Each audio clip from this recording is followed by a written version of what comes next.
Hello everyone, my name is Peter Wolff and thank you for watching today. This is the Wolff College of Coffee's weekly vlog, and today it is What's This Bit?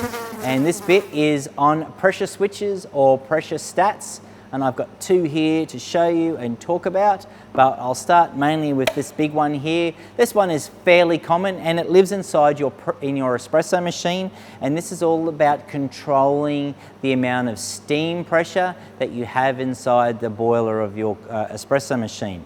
Now, there are two pathways, as we know. There is a heat exchange unit, which is a single boiler machine, and we typically would find this particular unit being the main, I guess, switch of choice inside that, and it generally lives up on the top right or left hand corner of the coffee machine. And if we have a look at it, on the very top we see that there is a button or a diagram with plus or minuses, and this allows us to sort of use to change the adjustment spring on here that puts pressure on the diaphragm. And what that really does is allows us, as the steam pressure builds up inside the boiler, this will increase the diaphragm, and this will then contact to the circuit and will open the circuit and therefore turn off. And then as it reduces, or the diaphragm starts reducing in pressure as we start removing steam from the steam boiler, then what will happen is the circuit will close and therefore obviously add heat back to the element and then start boiling up the water to create more steam. It is connected here on the bottom by this little brass fitting, and you'll follow this back obviously into your steam boiler.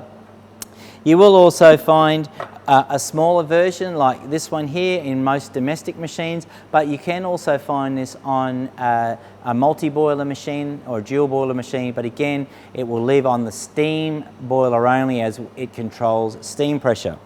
One of the interesting things about these is that you can control in a heat exchanger to a degree. You can sort of have some variation within the brewing temperature by either increasing or decreasing the amount of steam pressure that lives within the machine, but remembering by increasing or decreasing the amount of water temperature or brewing temperature will also mean either a loss of amount of steam available to texture your milk. So there is a slight little trade-off, but it certainly is a good little trick if you're wanting to use this particular unit on a heat exchanger to manage obviously some of your water temperature.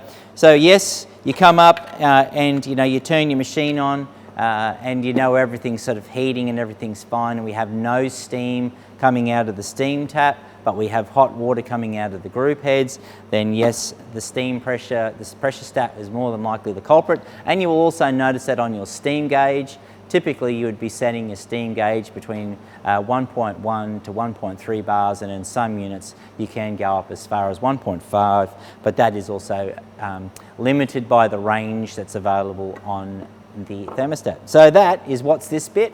Pressure stats. Thank you for watching. Have any questions, please comment below, hit the subscribe button. It's been a real pleasure, and thank you for watching.